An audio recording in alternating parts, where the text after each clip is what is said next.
हरे कृष्णा। हम श्रीमद् भगवद गीता के 7वें अध्याय भगवत ज्ञान इसके 15वें श्लोक को पढ़ रहे हैं। आज इस पर हमारा तीसरा दिवस है। श्लोक में भगवान इस प्रश्न का उत्तर दे रहे हैं कि सभी लोग भगवान की शरण क्यों नहीं ग्रहण करते। पहले हम श्लोक की कुछ आवृत्ति करेंगे। उससे पूर्व एक बहुत सुंदर श्लोक रखा गया है भगवद गीता के महात्म्य से, उसको पढ़ लेते हैं, जिसमें कहा गया है गीताया पुस्तकं यत्र नित्यपाठश्च वर्तते तत्र सर्वाणि तीर्थानि प्रयागादीनि भूतले। जहाँ कहीं भी भगवत गीता की पवित्र पुस्तक उपस्थित है, जहाँ कहीं भी भगवत गीता की पवित्र पुस्तक उपस्थित है और निरंतर उसका पठन होता है, इस जगत के सभी पवित्र तीर्थ स्थान जैसे प्रयाग आदि वहाँ विद्यमान होते हैं। समझ रहे हैं? यानी जहाँ भी भगवत गीता का निरंतर पठन होता है, राइट, केवल यहाँ से नहीं, जहाँ से कथा हो रही है वहाँ भी जहाँ कथा को सुना जा रहा है, ठीक है, तो वहाँ पर जगत के सभी जो तीर्थ हैं वहाँ पर विद्यमान होते हैं। अर्थात आपको तीर्थ भ्रमण करने के लिए कहीं जाने की जरूरत नहीं है, घर पर ही सभी तीर्थ आ जाते हैं। ठीक है, आइए आज के श्लोक की ओर बढ़ेंगे। श्लोक की कुछ आवृत्ति करेंगे। जो भक्त गाना चाह रहे हैं वे हाथ खड़ा कर सकते हैं। माधुरी माता जी, आपसे शुरू करते हैं। न माम दुष्कृतिनो मूढ़ा न मां दुष्कृतिनो मूढ़ा प्रपद्यन्ते नराधमाः प्रपद्यन्ते नराधमाः मायया अपहृति ज्ञाना मायया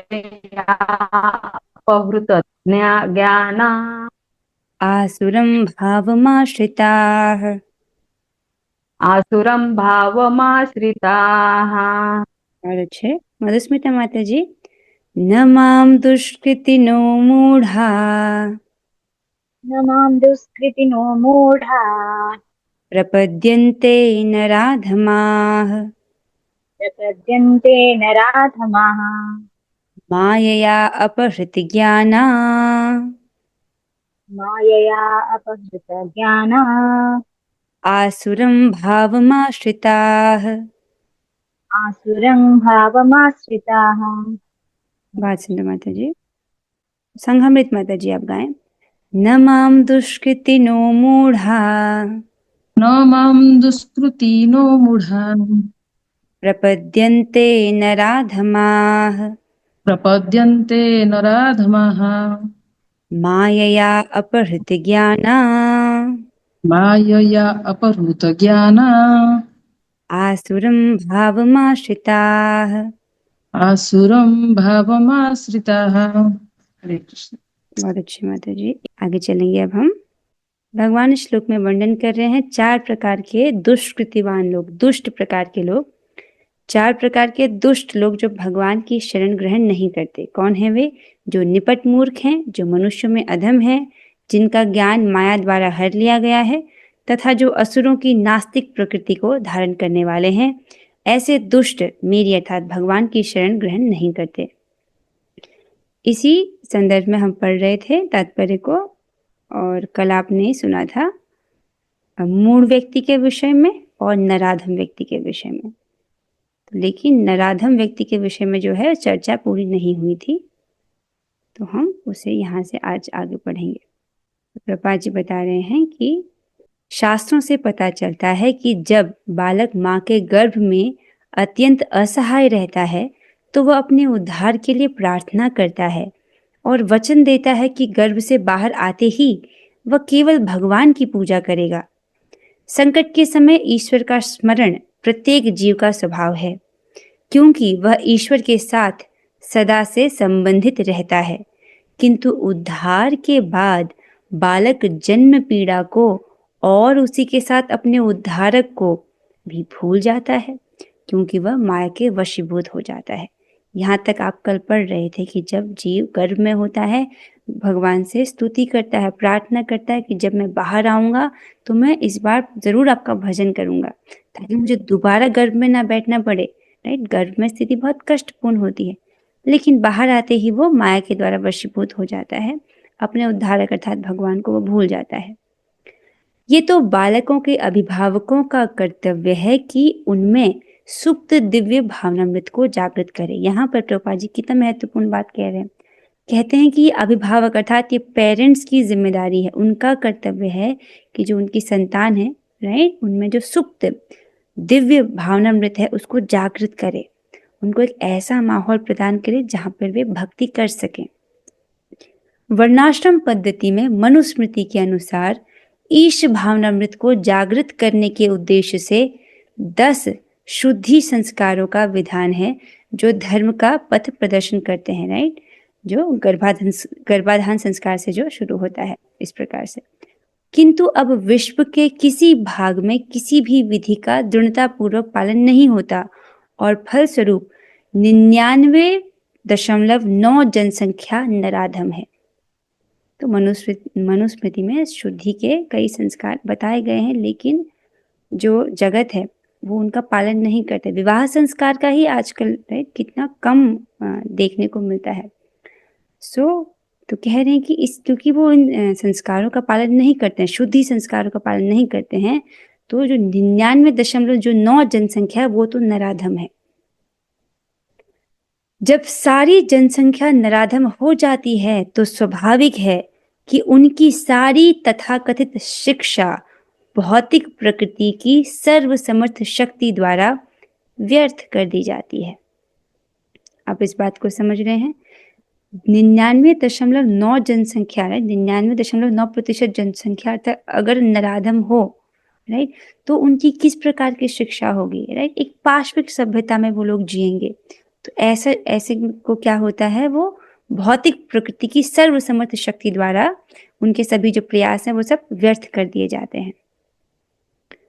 गीता के अनुसार विद्वान पुरुष वही है जो एक ब्राह्मण, कुत्ता, गाय, हाथी तथा चंडाल को समान दृष्टि से देखता है। विद्या विनय संपन्ने ब्राह्मणे गविहस्तिनि शुनि चैव स्वपाके च पंडितः समदर्शिना। जो पंडित है, जो वास्तविक पंडित है, वो सभी को, चाहे वो ब्राह्मण हो, कुत्ता हो, गाय हो, हाथी हो, चंडाल हो, सबको एक दृष्टि से देखता है, क्योंकि सभी के भीतर वो एक ही परमात्मा को देख रहा है। एक जो आत्म साक्षात्कारी व्यक्ति शरीरगत भेद नहीं देखता है। असली भक्त की भी ऐसी ही दृष्टि होती है। गुरु रूप ईश्वर के अवतार श्री नित्यानंद प्रभु ने 2 भाइयों जगाई तथा मधाई नामक विशिष्ट नराधमों का उद्धार किया। हरि बोल। आप देख रहे हैं, पहले प्रभुपाद जी ने कहा, देखिए 99.9% लोग जो वो तो नराधम ही हैं इस कलयुग में, और फिर बता रहे हैं कि जो 2 सबसे विशिष्ट नराधम थे, जो सबसे बॉटम वाले। अगर कोई कहे कि मैं सबसे पतित हूँ तो ऐसा संभव नहीं है, क्योंकि जो सबसे पतित वाली पोजीशन है वो ऑलरेडी, राइट, जगाई मधाई ले चुके हैं। जगाई मधाई जो है अत्यंत पापी व्यक्ति थे, शास्त्र से देख देख के पाप करते थे। तो ऐसे जो 2 भाई थे, जगाई और मधाई, इन विशिष्ट नराधमों का उद्धार किया किसने? नित्यानंद प्रभु ने। नित्यानंद प्रभु कौन है? बलराम जी के अवतार। संकर्षण कारणतो यशाई गर्भोदशाई च पयोब्धिशाई शेषश्च यशांश कलास नित्या नंदाखिराम शरणम ममास्तु। तो देखिए, बलराम और कृष्ण में क्या भेद है? कोई भेद नहीं है, बस कलर का भेद है, राइट। तो उसी प्रकार बस ये भेद है कि जो बलराम है, राइट, वो समझते हैं कि वो सेवक भगवान है। कृष्ण को वो उपास्य मानते हैं और उनकी सेवा करते हैं वही भगवान उतने ही शक्तिशाली। समझ रहे? नित्यानंद प्रभु भी बलराम जी ही है, और उन्होंने क्या किया था? जगाई मधाई नामक 2 विशिष्ट नराधमों का उद्धार किया था। ये तो देखिए कैसे ये जगाई मधाई नशे में धुत थे, और नित्यानंद प्रभु जी इनके पास आते हैं और इनसे कहते हैं कि आप हरि बोलिए, एक बार हरि बोल दीजिए। लेकिन ये क्या करते हैं, ये एक मटकी लेते हैं, उससे नित्यानंद प्रभु के सर पर प्रहार कर देते हैं और उनके सर से खून बहने लगता है।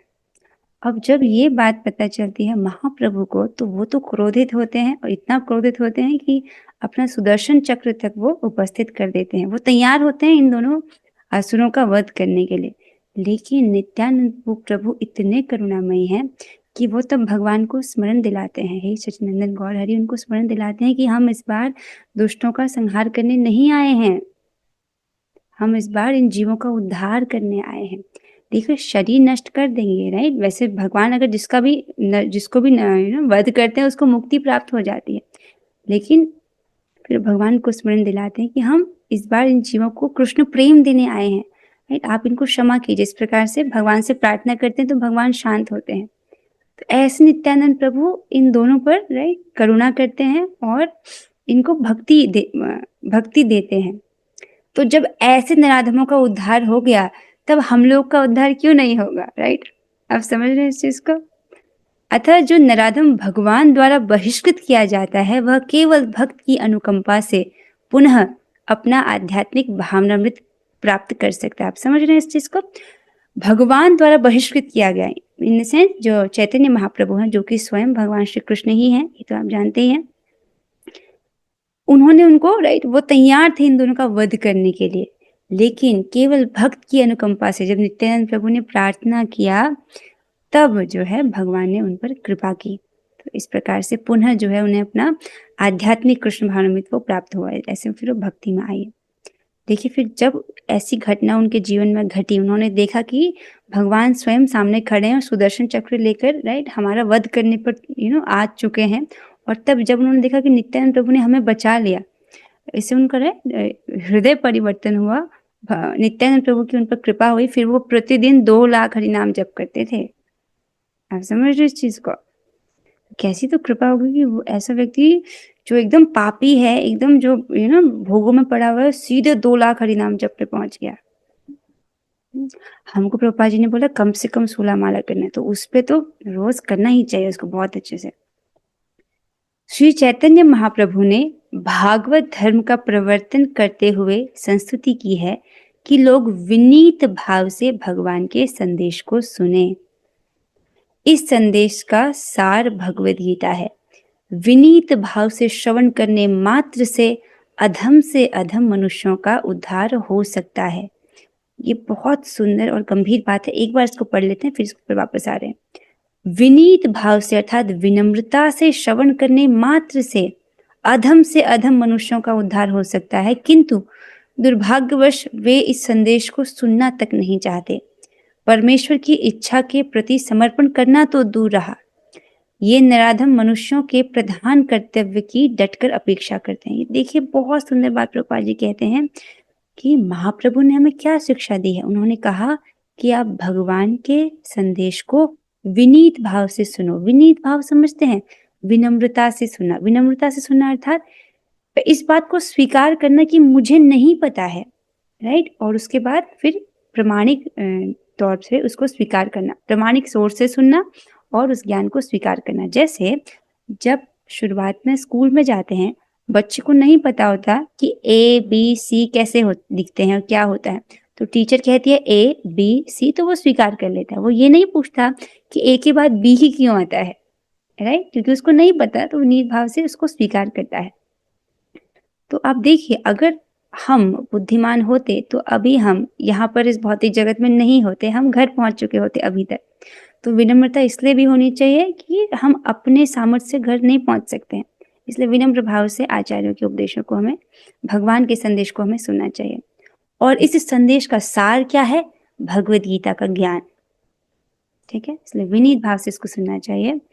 और कह रहे हैं प्रभुपाद जी कि दुर्भाग्य तो ये है कि जो इस जगत में लोग हैं वो इस संदेश को सुनना ही नहीं चाहते। जिस व्यक्ति के हृदय में भगवद गीता को सुनने की इच्छा है वो बहुत ही बड़ा पुण्यात्मा व्यक्ति है। जब व्यक्ति के बहुत बड़े बड़े भक्तोन्मुखी जो सुकृतियां हैं वो, राइट, ऐसे जो पुण्य है वो फलीभूत होते हैं, तो वो फलीभूत किस रूप में होते हैं? इस दिव्य ज्ञान को प्राप्त करने की इच्छा में, इस भगवद गीता को सुनने की इच्छा में। तो इस इच्छा को हर कोई अफोर्ड नहीं कर सकता, राइट। जिसकी जैसी चेतना होगी उसकी वैसी उसी प्रकार की इच्छाएं होंगी, है ना। तो जिन व्यक्तियों के हृदय में इच्छा है भगवद गीता सुनने की, वो बहुत ही पवित्र आत्मा है, पुण्यात्मा है, तभी तो सुन रहे हैं। प्रभुपाद जी कह रहे हैं किंतु दुर्भाग्यवश जो नराधम है वो संदेश को सुनना ही नहीं चाहते। परमेश्वर की इच्छा के प्रति समर्पण करना तो दूर रहा, राइट। और जो मनुष्य के रूप में जो हमारा प्रधान कर्तव्य है उसको वो लोग नहीं करते, राइट। जो हमारा मुख्य कर्तव्य है मनुष्य के रूप में कि हमको अपनी चेतना शुद्ध करनी चाहिए, भगवान की सेवा करनी चाहिए, राइट। समस्त मानवीय प्रयासों का उद्देश्य क्या होना चाहिए कि इससे भगवान प्रसन्न हो जाए, बस उसको नहीं करते, उसको पूरी तरह से अपेक्षा करते हैं और एक पार्श्विक जीवन बिताते हैं, इसलिए इनको यहाँ पर नराधम कहा गया है। मुझे लगता है ये समझ आ रहा होगा। अब तीसरे श्रेणी के दुष्कृत्यों के विषय में यहाँ से प्रभुपाद जी बता रहे हैं। पहला था मूढ़, दूसरा है नराधम। ठीक है, मूढ़ व्यक्ति कौन था, किसी को याद है? मूढ़ व्यक्ति कौन था? जिसमें एक भारवाही गधे की उपमा दी गई थी। हाँ, वो चीज एक सकाम कर्मी के लिए बोला गया था, राइट। जो एक सकाम कर्मी व्यक्ति है उसके लिए कहा गया था। फिर आपने पढ़ा नराधम। अब यहाँ से दुष्कृतियों की तीसरी श्रेणी। दुष्कृतियों की तीसरी श्रेणी माया अपहृत ज्ञाना की है, अर्थात ऐसे व्यक्तियों की जिनका प्रकांड ज्ञान माया के प्रभाव से शून्य हो चुका है। ये अधिकांशतः बुद्धिमान व्यक्ति होते हैं, यथा महान दार्शनिक, कवि, साहित्यकार, वैज्ञानिक आदि, किंतु माया इन्हें भ्रांत कर देती है, जिससे कारण ये परमेश्वर की अवज्ञा करते हैं। तो जो तीसरी श्रेणी जिसके विषय में बताया जा रहा है ये है माया अपहृत ज्ञान। ऐसे व्यक्ति जिनका ज्ञान माया के द्वारा हर लिया गया है। ठीक है, ऐसे व्यक्ति होते तो बुद्धिमान हैं लेकिन माया के द्वारा वो भ्रमित हैं और इस कारण से क्या करते हैं, भगवान की अवज्ञा करते हैं, राइट। भगवान की आज्ञा का पालन नहीं करते हैं। भगवान की आज्ञा का पालन नहीं करना भी एक अपराध है। इस समय माया अपहृत ज्ञाना की बहुत बड़ी संख्या है, यहाँ तक कि वे भगवत गीता के विद्वानों के मध्य भी हैं। गीता में अत्यंत सीधी सरल भाषा में कहा गया है कि कृष्ण ही भगवान है, न तो कोई उनके तुल्य है न ही उनसे बड़ा, राइट। भगवान ने कहा मत्त परतरम नान्यत किंचित अस्ति धनंजया, राइट। आपके मित्र श्री कृष्ण से परे और कोई तत्व नहीं है, कृष्ण से परे और कोई तत्व नहीं है। लेकिन ऐसे भी लोग इस जगत में हैं जो कहेंगे कि नहीं, जो भगवत गीता कृष्ण ने नहीं बोली है, शिव बाबा ने बोली है, या कृष्ण को भगवान के रूप में नहीं स्वीकार करेंगे। ऐसे भी लोग इस जगत में हैं। तो उनको भी कहा गया कि वो माया या अपहृत ज्ञान है, उनका ज्ञान माया द्वारा हर लिया गया है। वे समस्त मनुष्यों के आदि पिता ब्रह्मा के भी पिता बताए गए हैं। कौन? भगवान श्री कृष्ण, राइट। वास्तव में वे ब्रह्मा के ही नहीं अपितु समस्त जीव योनियों के भी पिता हैं, राइट। भगवान ने कहा कि मैं ही सभी जीवों का आदि बीज हूँ, पिछले श्लोकों में आपने पढ़ा। वे निराकार ब्रह्म तथा परमात्मा के मूल हैं। आई होप आप इस बात को समझ रहे हैं कि निराकार ब्रह्म भगवान के शरीर से निकलने वाली अंग कांति है और वो भी, राइट, ये ब्रह्म ज्योति का आश्रय भी भगवान ही है और परमात्मा भगवान के स्वांश विस्तार हैं, तो परमात्मा के मूल कारण भी भगवान श्री कृष्ण ही हैं। मुझे लगता है ये बात सबको समझ आ रही होगी, हमने इस पर चर्चा की थी पहले भी। तो वे निराकार ब्रह्म तथा परमात्मा के मूल हैं और जीवात्मा में स्थित परमात्मा उनका अंश है, राइट। सभी के हृदय में वही परमात्मा है, राइट। सर्वस्य चाहम हृदय सन्निविष्टो मत्त स्मृति ज्ञान अपोहनम। जब भगवान कहते हैं ना मैं सभी के हृदय में स्थित हूँ, मुझसे ही विस्मृति और स्मृति होती है। वे सबके उत्स हैं और सबों को सलाह दी जाती है कि उनके चरण कमलों के शरणागत बने। तो राइट, सभी को यही कहा जाता है कि वे भगवान की शरण ग्रहण करें, सभी के वे उपास्य हैं। इस सब कथनों के बावजूद ये माया या अपहृत ज्ञाना भगवान का उपहास करते हैं और उन्हें सामान्य मनुष्य मानते हैं। वे ये नहीं जानते कि भाग्यशाली मानव जीवन श्री भगवान के दिव्य शाश्वत स्वरूप के अनुरूप ही रचा गया है।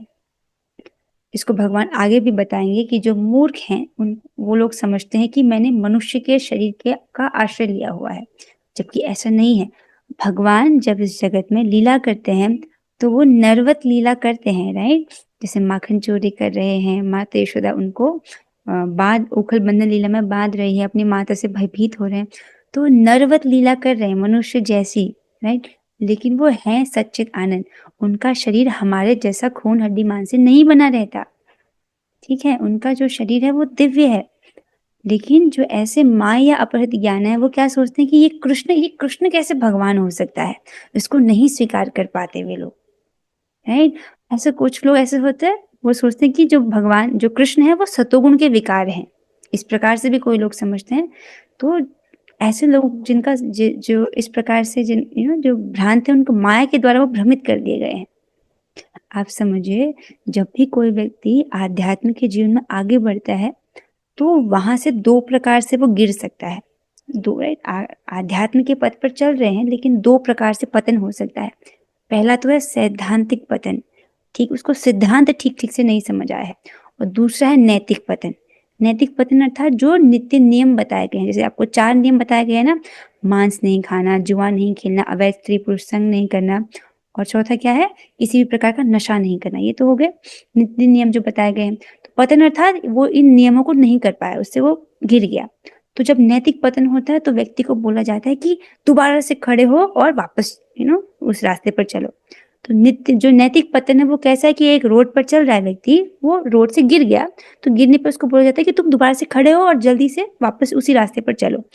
लेकिन जिस व्यक्ति का सिद्धांतिक पतन हो जाता है, अर्थात सिद्धांत ही उसने ठीक से नहीं समझा है, तो वो ऐसा होगा कि उसने गलत रोड पकड़ ली है, राइट। एक रोड थी कृष्ण की ओर लेकिन वो गलत रोड पर चले गया है। तो ऐसे जो लोग हैं उनके जन्म जन्मांतर उनके असफल हो जाते हैं, जन्म जन्मांतर खराब हो जाते हैं इसी प्रकार से। तो ये वही लोग हैं जिनका वर्णन यहाँ पर किया जा रहा है, क्योंकि उनके सिद्धांत ठीक नहीं है, भगवान को मनुष्य समझते हैं, ये तो बहुत बड़ा अपराध हो गया। आगे चलते हैं। गीता की ऐसी सारी अवैध व्याख्याएं जो माया या अपहृत ज्ञाना वर्ग के लोगों द्वारा की गई हैं और परंपरा पद्धति से हटकर हैं, आध्यात्मिक जानकारी के पथ में रोड़े का कार्य करती हैं। ऐसे बहुत से लोग हैं, राइट, जो अब ये तो स्पष्ट हो रहा होगा कि भगवत गीता पे व्याख्याएं कर रहे हैं, लेकिन वो व्याख्याएं कैसी, अवैध व्याख्याएं, अर्थात राइट, वो भगवान के भक्त नहीं है, स्वयं भक्ति नहीं कर रहे हैं और उनका ज्ञान जो माया के द्वारा हर लिया गया है, और फिर भी वे गीता पर टिप्पणियां लिख रहे हैं, ठीक है। सो ऐसे जो व्यक्ति हैं वो आध्यात्मिक जानकारी के पथ में सहायता नहीं करते, रोड़े की तरह काम करते हैं। आगे चलते हैं। मायाग्रस्त व्याख्याकार न तो स्वयं भगवान कृष्ण के चरणों की शरण में जाते हैं और अन्यों को इस सिद्धांत का पालन, और न ही अन्यों को इस सिद्धांत का पालन करने के लिए शिक्षा देते हैं, राइट। तो ऐसे जो मायाग्रस्त व्याख्याकार हैं वो कैसे, वो खुद भी कृष्ण के शरण में नहीं जाते और दूसरों को भी भगवान की शरण में जाने के लिए नहीं कहते हैं। जो व्यक्ति कृष्ण को मनुष्य समझ रहा है तो वो मन मना भव मत भक्तों का क्या अर्थ निकालेगा, राइट। जो व्यक्ति कृष्ण को मनुष्य रूप में देख रहा है वो उस श्लोक को कैसे समझेगा जिसमें भगवान ने कहा कि मैंने ये भगवत गीता का ज्ञान सर्वप्रथम सूर्य देव को दिया था। क्या मनुष्य कभी इस ज्ञान को सूर्य को दे सकता है? लेकिन भगवान कहते कि मैंने यही ज्ञान सूर्यदेव को दिया था, राइट। जो भगवान को भगवान के रूप में नहीं समझ रहा, मनुष्य समझ रहा है, वो कैसे भगवत गीता को समझ सकता है, ठीक है। लेकिन भक्त तो जानते हैं कि भगवान तो सब कुछ कर सकते हैं, उनके लिए सूर्यदेव को ज्ञान देना कौन सी बड़ी बात है। इस विषय में हमने उस श्लोक में चर्चा की थी काफी। अब आपको यहाँ पर तीन प्रकार के दुष्कृतिवान लोगों के बारे में बता दिया गया है, मूढ़, नराधम, माया अपहृत ज्ञान। अब चौथे दुष्कृतिवान व्यक्ति के विषय में चर्चा हो रही है, जिसको हम अगले क्लास में करेंगे। इसके साथ जो है यहाँ पर हम तात्पर्य को आज यहीं तक पढ़ते हैं। किसी भक्त का कुछ प्रश्न हो तो आप अभी पूछ सकते हैं। किसी का कोई प्रश्न नहीं है, ठीक है। सो ये नराधम व्यक्ति के विषय में आपको स्पष्ट हुआ था, उसको भक्ति करने का अवसर होकर के भी वो नहीं कर रहा है, राइट। सो देखिए, कलयुग में जो व्यक्ति बुद्धिमान है उसको पता करना मुश्किल नहीं है, बहुत आसान है। सारे शास्त्रों का सार क्या है? हरि नाम जपना, राइट। तो हम कैसे पता लगाएंगे कि कोई व्यक्ति बुद्धिमान है कि नहीं है? अगर उसको शास्त्र का सार समझ आ गया है, मीन्स अगर वो व्यक्ति हरे कृष्ण महामंत्र जप रहा है, इसका मतलब वो बुद्धिमान है। और अगर नहीं जप रहा है, इसका मतलब इसको वो एक बात भी नहीं समझ आई कि हमको हरि नाम जपना चाहिए, मतलब मूढ़ व्यक्ति है। ओके, अच्छा, कुछ भक्तों के प्रश्न है यहाँ पे, आप पूछ लीजिए। ठीक है, पहले शाली माता जी से ले लेते हैं। शाली माता जी आप पूछिए। हरे कृष्णा माता जी मेरा एक क्वेश्चन है कि जो चतुश्लोकी भागवत गीता वो क्या है, मुझे नहीं पता है उसके बारे में। बहुत अच्छा प्रश्न आपने पूछा है। ठीक है, पहले आपके प्रश्न पर चलते हैं। बहुत सुंदर प्रश्न है। चतुश्लोकी भगवद गीता क्या है? वाह, क्या प्रश्न पूछा आपने माता जी। हम लोग एक बार मंगलाचरण पर आएंगे जिसमें हम चतुश्लोकी भगवद गीता डिस्कस करते हैं। चतुश्लोकी भगवद गीता पूरे भगवद गीता का सार है। राइट, एक बार आइए, बहुत सुंदर आपने पूछा। भगवान जिसमें राइट 4 ही श्लोक में समराइज कर देते हैं। अगर कोई व्यक्ति कहे कि मेरे पास भगवद गीता के 700 श्लोकों को पढ़ने का समय नहीं है, मुझे तुम सार बात समझा दो, तो उसके लिए 4 श्लोक बोले गए हैं, 10.8, 10.9, 10.11, 10 और 11। ठीक है, जिसमें भगवान कहते हैं, पहला श्लोक, अहम सर्वस्य प्रभवो मत्त सर्वं प्रवर्तते इति मत्वा भजन्ते मां बुधा भाव समन्विताः। भगवान पहले कहते हैं कि मैं समस्त आध्यात्मिक तथा भौतिक जगतों का कारण हूँ। राइट, जितने भी इस भौतिक ब्रह्मांड है और आध्यात्मिक जगत है वो सब भगवान के कारण है। ये सब भौतिक ब्रह्मांड जो है भगवान से ही आए हैं। राइट, अभी हम भौतिक ब्रह्मांड में हैं और इस श्लोक से पता चलता है कि आध्यात्मिक जगत भी है। हम भौतिक ब्रह्मांड में हैं लेकिन आध्यात्मिक जगत भी है, इस श्लोक से पता चल रहा है ना। फिर कहते हैं भगवान प्रत्येक वस्तु मुझसे ही उद्भूत है। राइट, देखिए मनुष्यों के जीवन में ही देखिए, हर चीज जो वस्तु आप अपने आसपास देखते हैं, राइट, वो किसी ने बनाई है। राइट, जैसे फोन भी है, किसी ने बनाया ही है। लेकिन प्रत्येक वस्तु में देखिए जो सूर्य है वो कहाँ से आया, वो किसने बनाया है? भगवान कहते हैं हर वस्तु उनसे उद्भूत है, तो वो भगवान की है। तो मनुष्य जो है वो रॉ मटेरियल से कुछ बना सकता है, लेकिन जो तत्व है वो सब कुछ भगवान से आया। आप पढ़ते हैं ना, भूमि रापो नलो वायु खम मनो बुद्धिरेव च। राइट, इस प्रकार से भगवान ने कहा जो अपरा शक्ति के जो तत्व है ये भी मुझसे उद्भूत है, और जो जीव जो परा शक्ति है वो भी भगवान की ही है। तो सब कुछ जो भगवान से ही आया है। और फिर कहते हैं भगवान, जो बुद्धिमान ये भली भांति जानते हैं वे मेरी प्रेमा भक्ति में लगते हैं। राइट, जो व्यक्ति इस बात को समझ जाता है कि भगवान श्री कृष्ण ही सभी कारणों के कारण है, वो कैसे पता चलेगा हमको कि ये व्यक्ति समझ गया? वो भगवान की प्रेमा भक्ति करता है और हृदय से पूरी तरह मेरी पूजा में तत्पर होते हैं।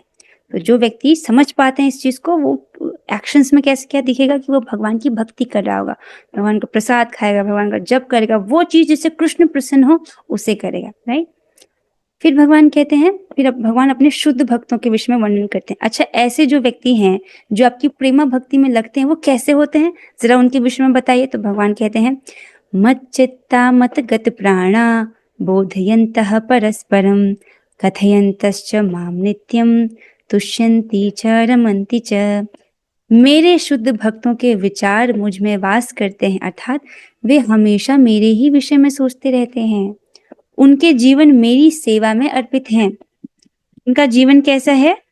वो भगवान की सेवा में ही लगे रहते हैं और एक दूसरे को ज्ञान प्रदान करते तथा मेरे विषय में बातें करते हुए परम संतोष तथा आनंद का अनुभव करते हैं। तो ऐसे जो भक्त हैं वो भगवान का ज्ञान, राइट, ये जो दिव्य ज्ञान है एक दूसरे को प्रदान करते हैं, भगवान के विषय में बातें करते हैं। इस प्रकार से उनको इसी भौतिक संसार में ही परम संतोष और आनंद का उन्हें अनुभव होता है।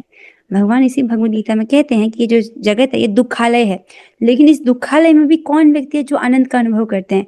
भगवान के भक्त।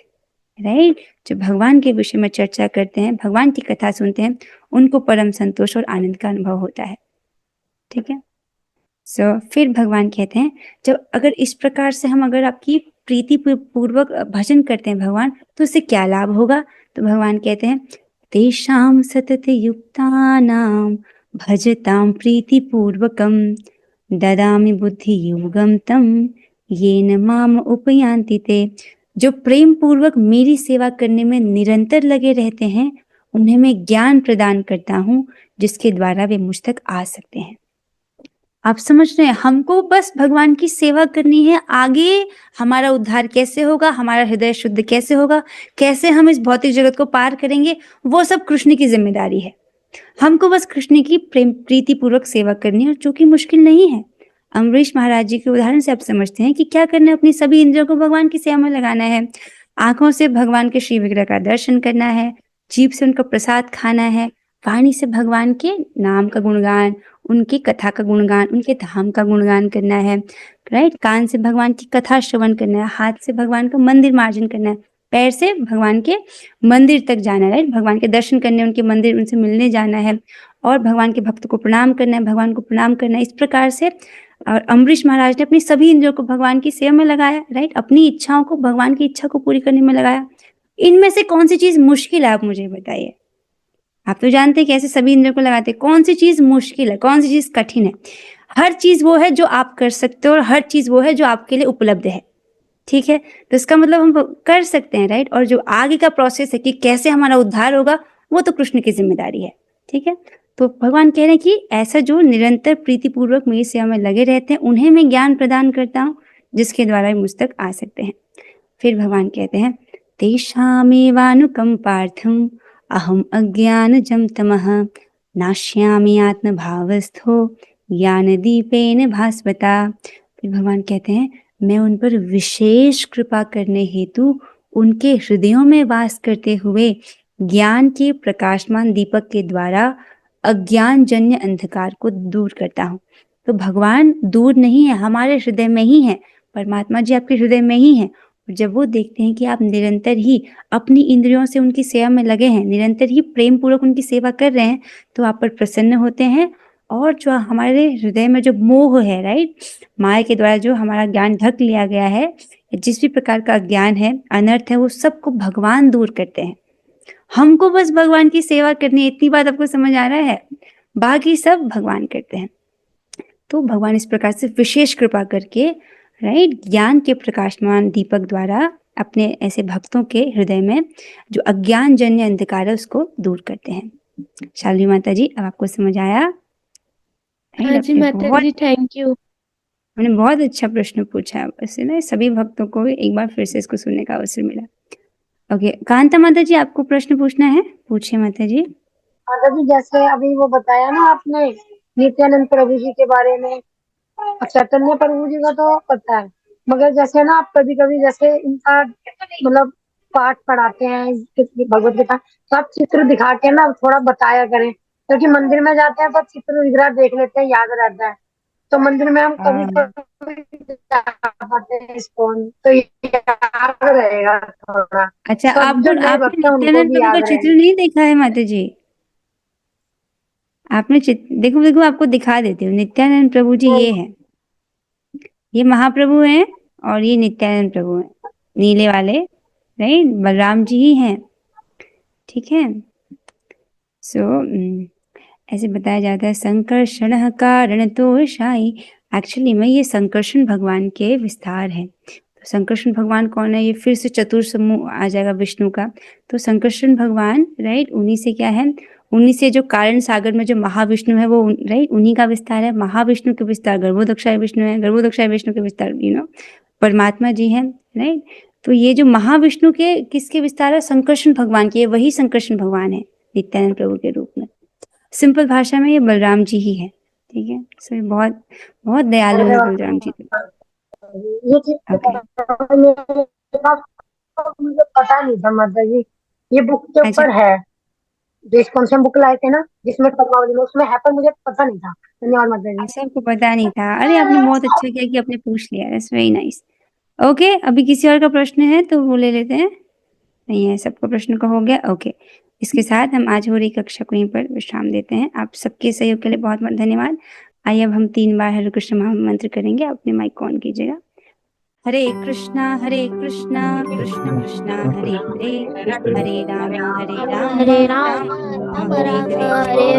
हरे कृष्णा कृष्ण कृष्ण हरे हरे, हरे राम राम राम हरे हरे, हरे कृष्णा कृष्ण कृष्ण हरे हरे, हरे राम राम राम हरे हरे।